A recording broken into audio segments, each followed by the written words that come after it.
Hi everyone, my name is Paulinha and I'm here with Greg today, and I'm actually very happy to record this interview with you, Greg, so I'll be able to get to know you better and hear your stories and how you got here like such in this beautiful and deep presence. So thank you for being here. It's an honor. Yeah. It always feels like this is the first time, like I've never done this before. I love this. Me neither. Yeah, I was feeling that maybe we can start from the beginning. Yeah. Maybe you can share with us how was your wake-up call, how you felt like inspired and guided to Course in Miracles, David, and the spiritual path. Yeah, well, my path has been, I grew up in a family with 8 kids. My dad died when I was very little, when I was 4.5. So I think that impacted my life, and I didn't really fit in anyway. So I think it was just a strange world for me to begin with. So whenever Jesus talks about this isn't your home, it's just like, yeah. How do you know that? So, and it was a Catholic family. So Jesus was a part of my life.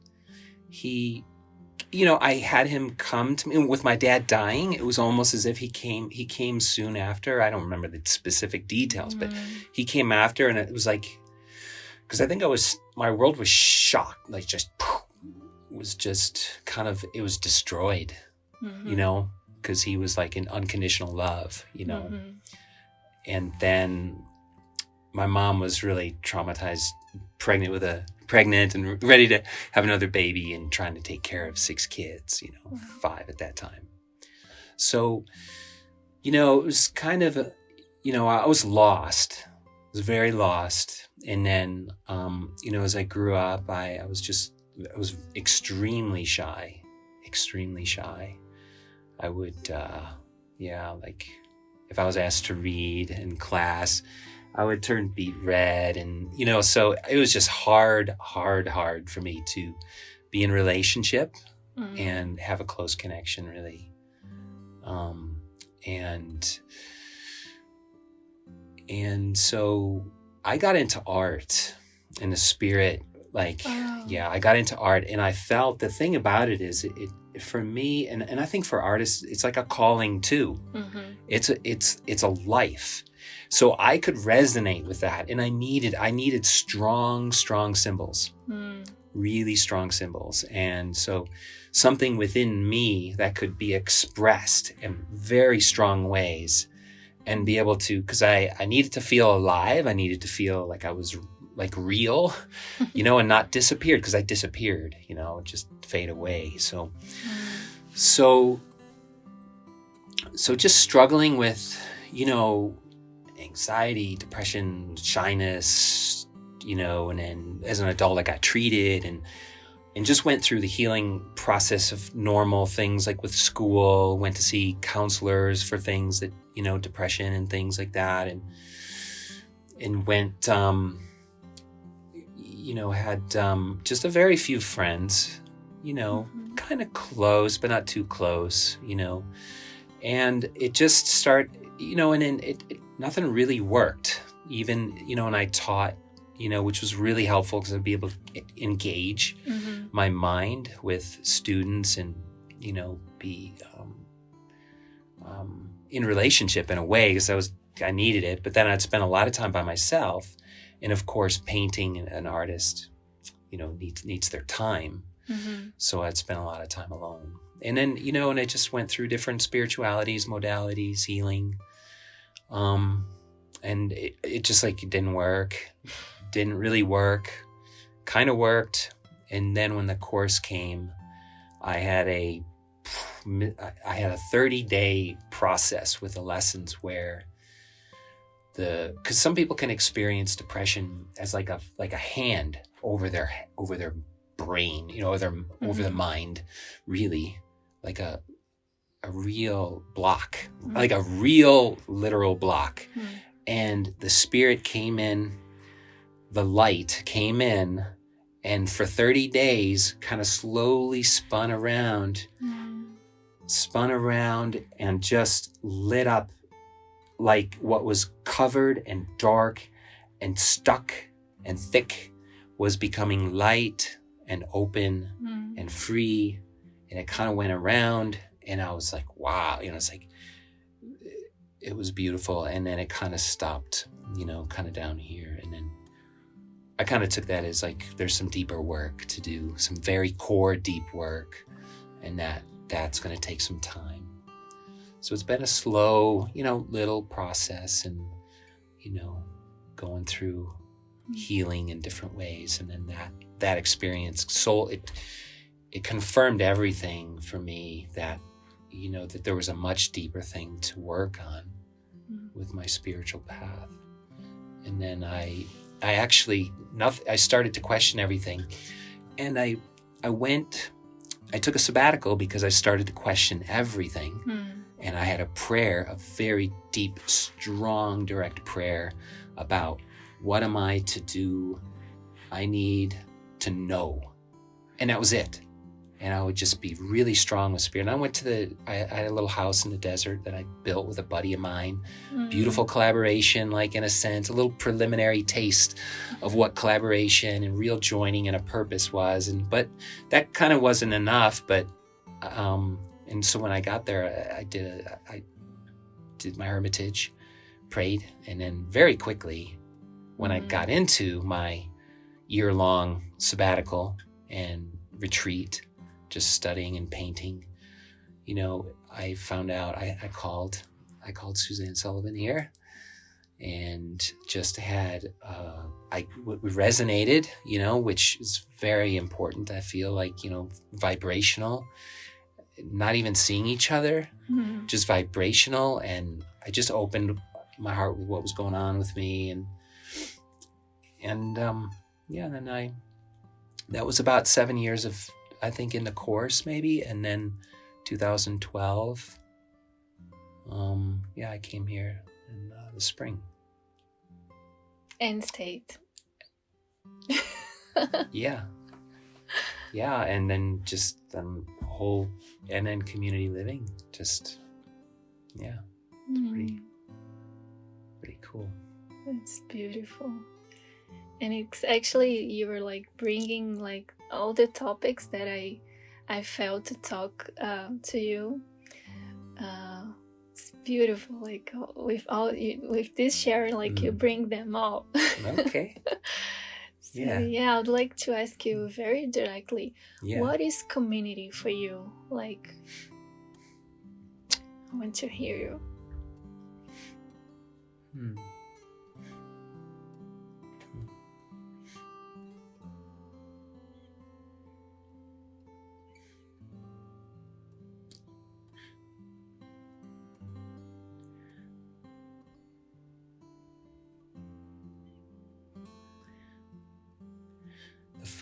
At first, I couldn't really get a specific.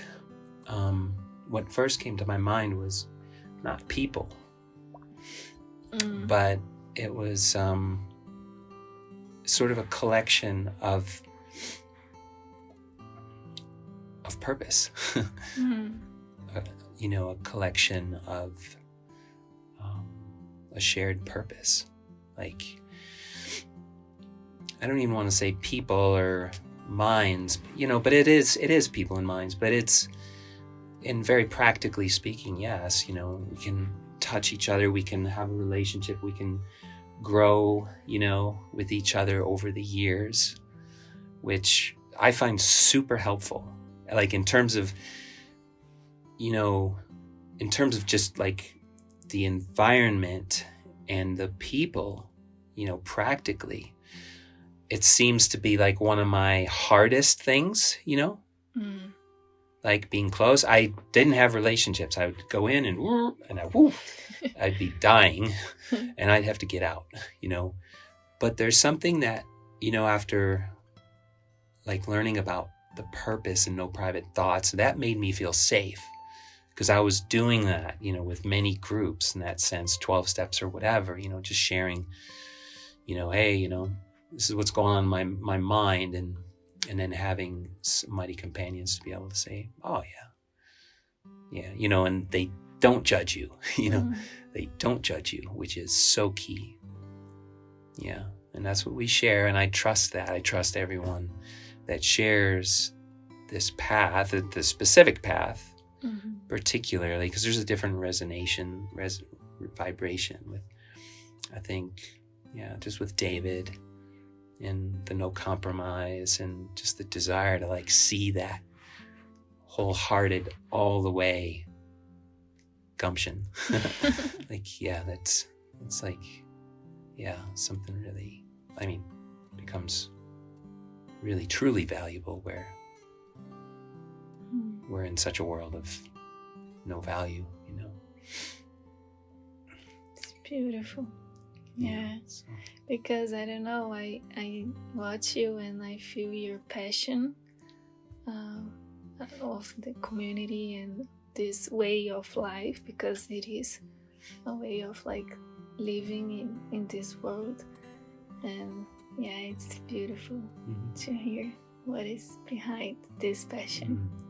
It's like not seeing people, just see this shared deep purpose, this sharing this purpose. It's really interesting. I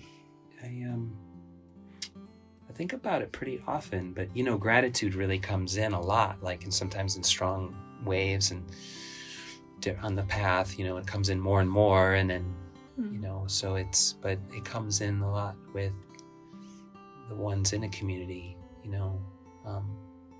because I just find it really curious who would spend all their time, all their moments, together for years, who would do that and not gain anything like physical, material. Yeah. Like so it's pure devotion. Yeah. And I trust. I trust it deeply. Yeah. Just, I think that's been the gift too for me, is to trust and extend that trust, because it's like, because I know it's true. It's like you can't take it away, kind of a thing.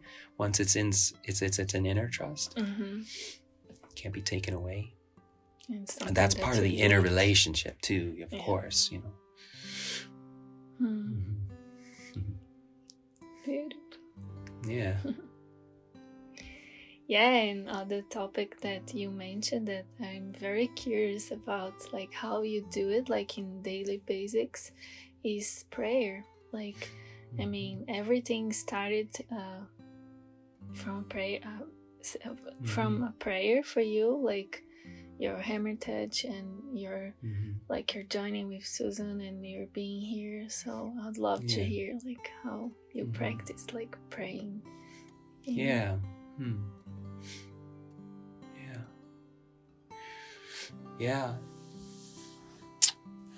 It's I'm glad you brought that up, because it's like that topic is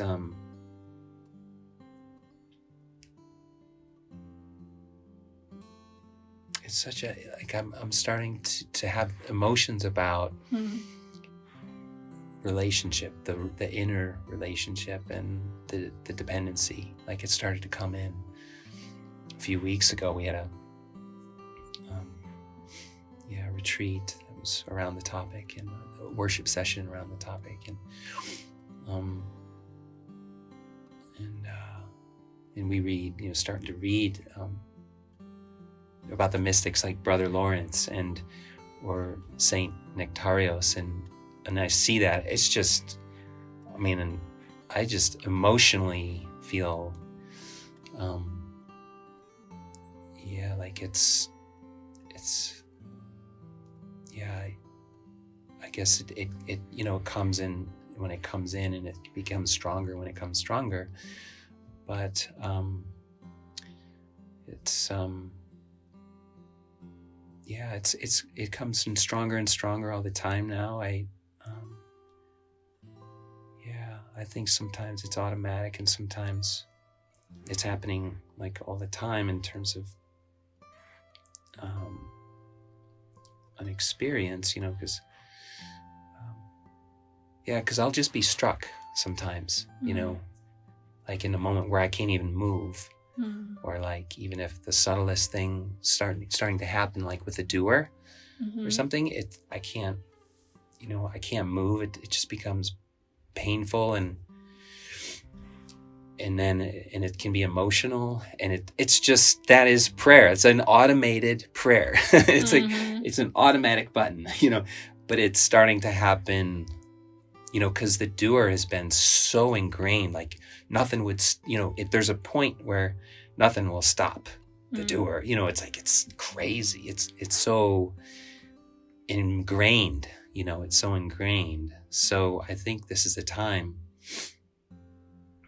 especially in the last 2 years, like year and a half at the monastery. I think it's sort of like I was almost hearing that this is the end of the doer. Like, wow. It will be, it's like, it was almost, it's very subtle in some ways, but if there were a voice to it, it was kind of like, this is the end of the doer. It's like, wow. Be prepared. You will not be able to move forward, for very long in that mode. It's like kind of, and because it's a prayer too. All of it's a prayer, like, and then the prayer is like, then we get serious with our prayer, or we find that we need to get serious with our prayer, I think it's kind of a time like that. And it's, and the thing is, we just seem to go through waves and, phases and things like that. And so it's, it's not like certain things have happened for the first time or something, because it's just, where we're at. But right now it's like, and then of course it is our life, but it's like it's very precious. It's like, and it can be forgotten still, but it's a precious jewel, about the farmer who goes out and finds that there's a treasure, in the field, and okay, sells everything and buys that, he takes all of his, funds, and basically he's focused on that one treasure, and he puts everything towards it. So it's my prayer. That's my prayer, is to keep, to nurture that, and to nurture that desire, because it's like, where desire starts to become really clear, that it's prayer, equal to prayer. And there's really only one desire we can have that's real, So, wow. So it comes out in various ways, but it's a beautiful, deepening, like, connection to where my heart's at. And it's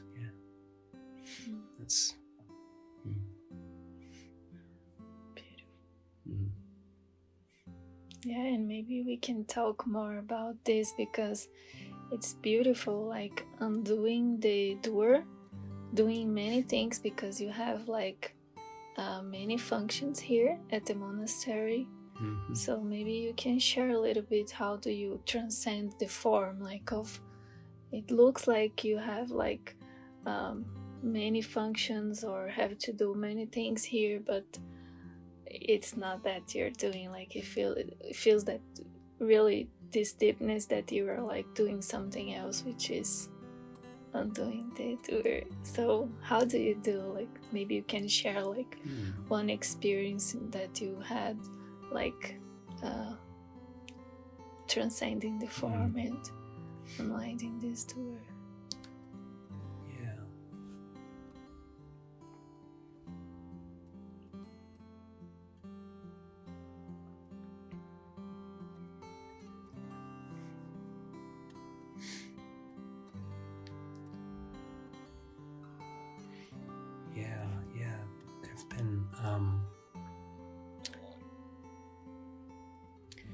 many experiences, and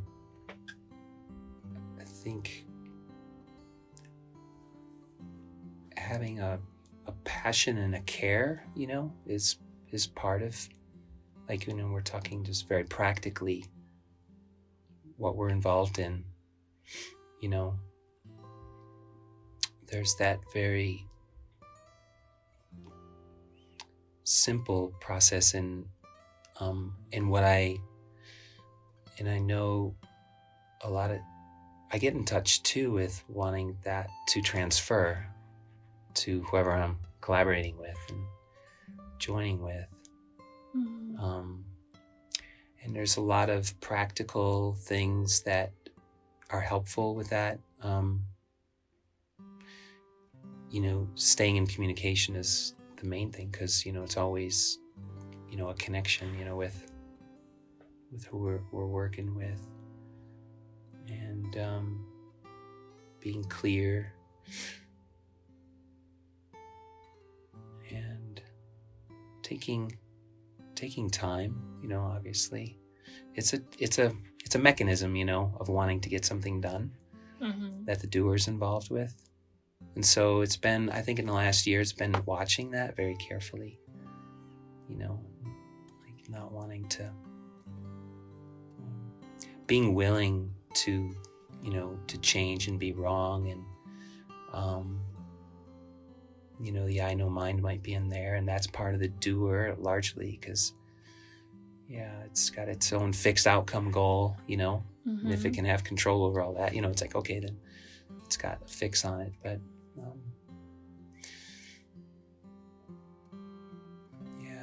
and a lot of times now too, like I say, it's like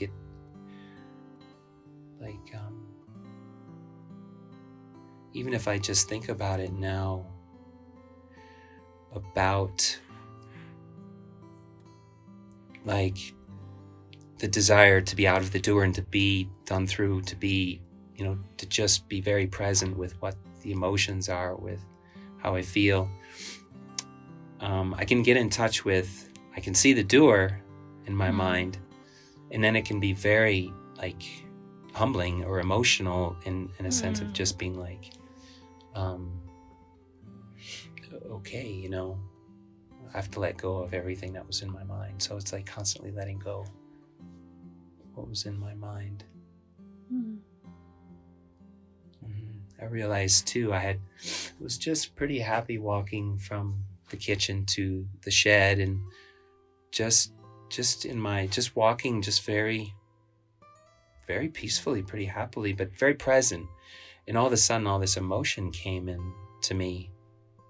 I felt like I was kind of on the ground. See, it was so strong. It hit me like a lightning bolt. And I didn't know it was in my mind, but it was a flash of information around. And this is probably, this is part of the self concept, but the doer in many ways. But it was just, I became aware of comparing and like basically comparing anything that was in my mind, like even on the subtlest level, and how detrimental that was to my state of mind. Like it was, and then ultimately, it was really comparing myself, it was a judgment on myself of whatever, even small, tiny little things, this person speaks like that, or, these kinds of things, the ego will just use just to constantly keep us out of the present moment, out of our heart, So I think that was part of the process of undoing the doer. And what do you feel that it's helpful for you when you feel these emotions, and when, I don't know, maybe you can share like some helpful thoughts or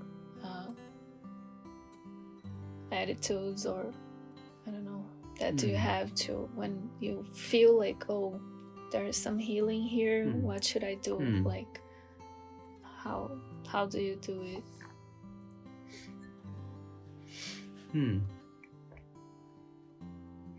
Well, now I allow it. just really allow it.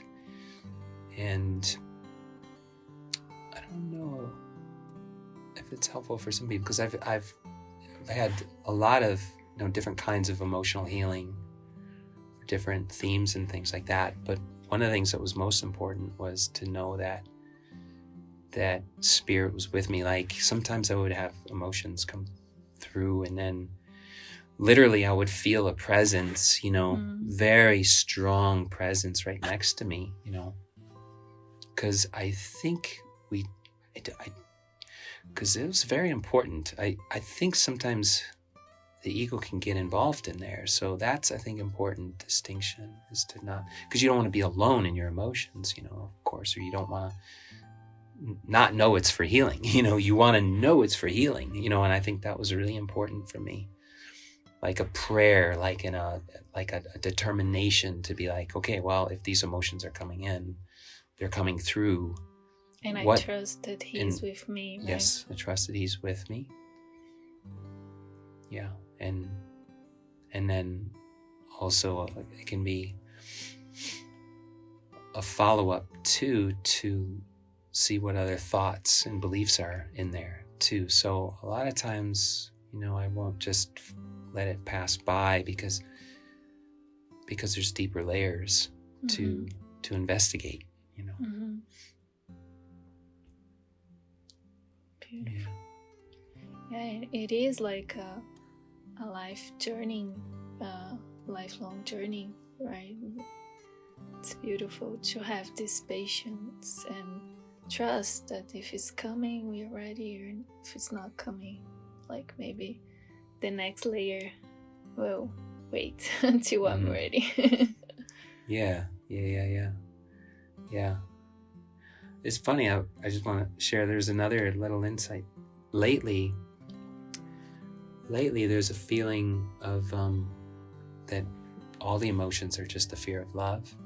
And I've been able to trace almost everything that's emotional. And so the beautiful thing about that is I can go towards Kirsten, or even I kind of was sharing with Susanna, came up with Susanna as well, and just, not to kind of limit it, but just to be aware that, that wow, I'm seeing that it's fear of love, and then being able to express or share that. And then, because when that comes in, usually it's pretty much laughter, it's yes. It's a joyful expression then, because when I feel real safe and I feel like, my mighty companion is, I can hold their hand and, and feel like a real presence with the healing purpose, the connection, then it's like this, then it's the fear of love can't really, it's not really, doesn't fit too well, because the love is, of course, safe, and it's the most desired thing. And it's beautiful because sometimes we can't feel like the presence of love, the presence of Jesus, like saying, as we were talking, like He's with me in this healing. And I think this is the beauty of being the community, like I know you are with me. And for now, the love that I can take it, and it's beautiful. Thank you. Yeah, you're welcome.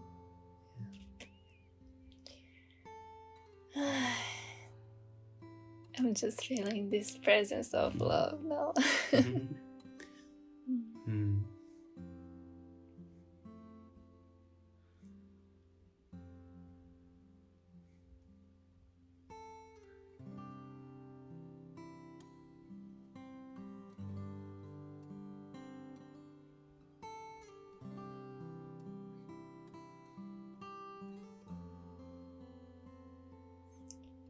I don't know if you have something in your heart that you're feeling to share,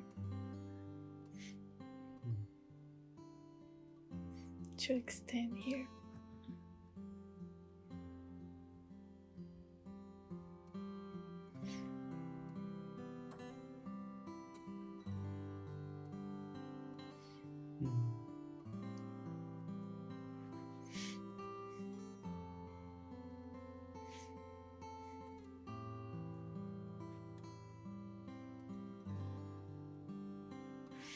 Yeah.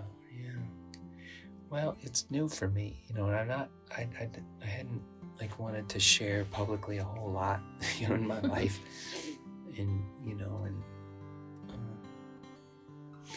yeah, I think what's been the theme that is so beautiful. It is the theme of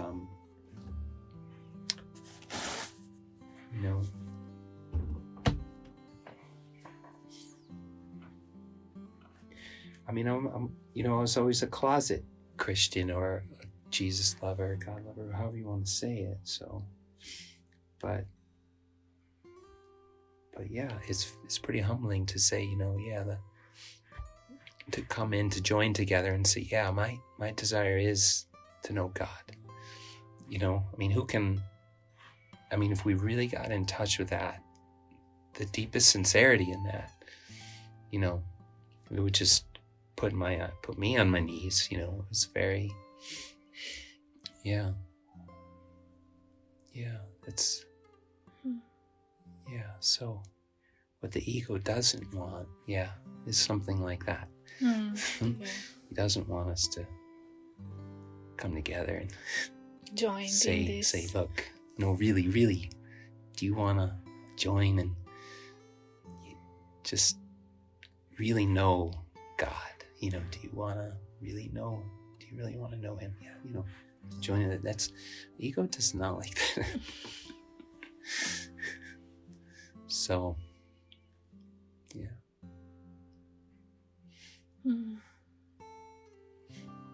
Yeah, and I'm hearing this question here, like, what keeps you going? Like,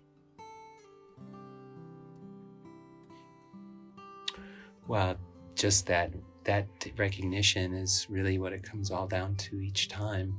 I think the prayer, the heart, the desire, and the miracles, because that is a miracle, and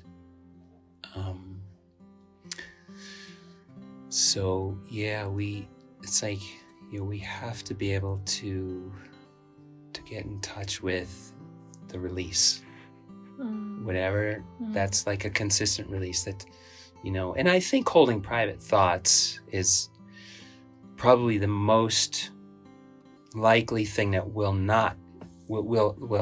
have someone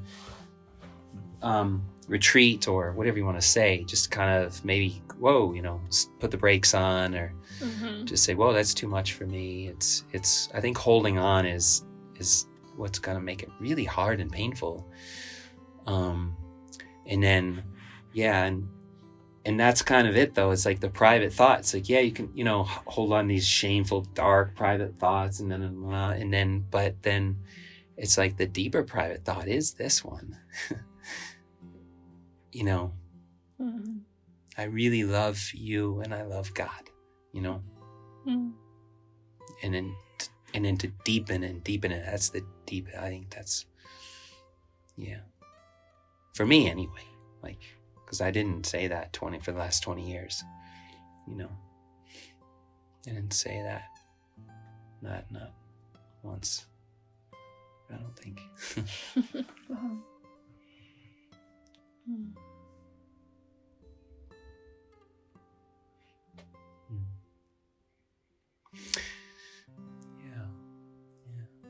And there are many other maybe things attached to that, but I think that's the good core of it.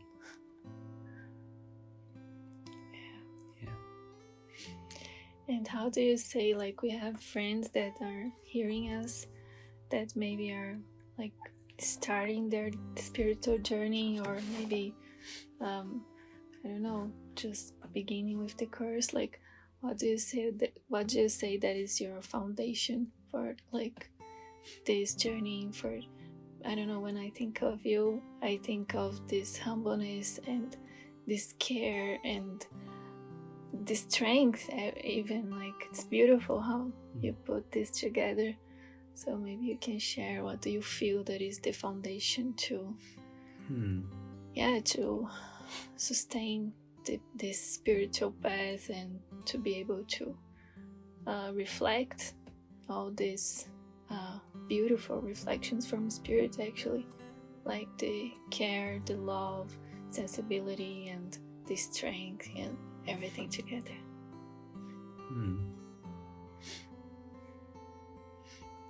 Yeah.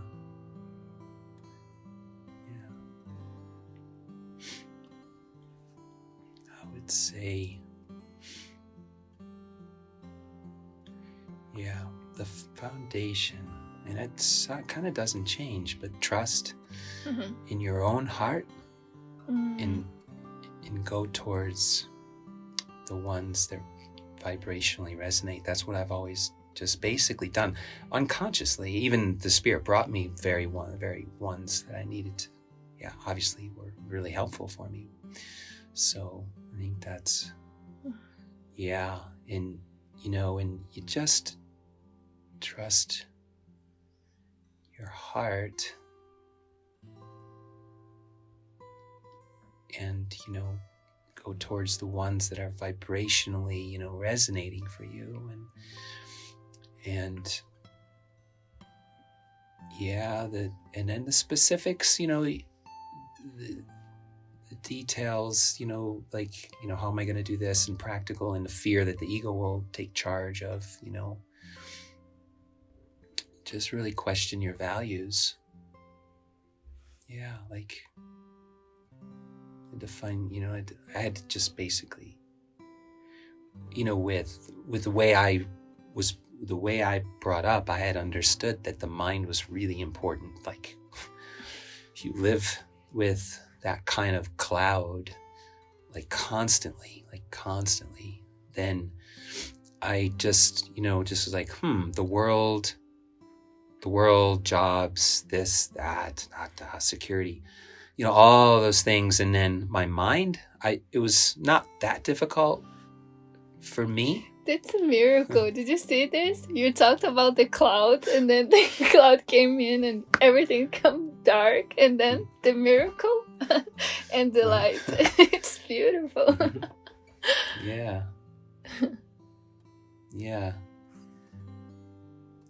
That's the value of the light, value the light in the mind, No clouds. Like the light could really dissolve the darkness of the world. Yeah, beautiful, Greg. I love it. Really, it's beautiful to get to know you better and to feel and share this light. Sweet. I don't know if you want to end with something or whatever you feel to say to our friends there.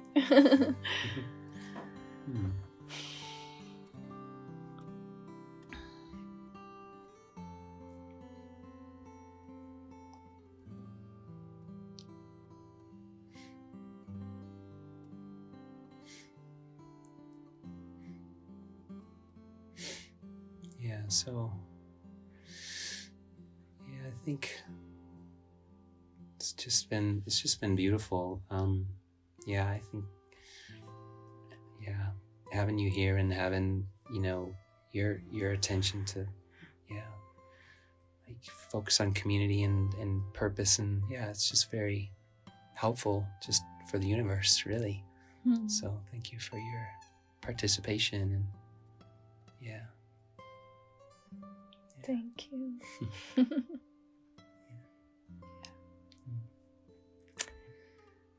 All right, so maybe our friends would like to keep in touch with you. So how can they find you? Sure, probably the easiest thing would be find me on Facebook, Greg Donner. And I'll be friends with David and you and Kirsten and the rest of the community members. I can share the link below here with you. Sure. And my email, is greg@livingmiracles.org. It's here, so. That's it. So thank you for joining us, and see you in the next interview. Bye-bye.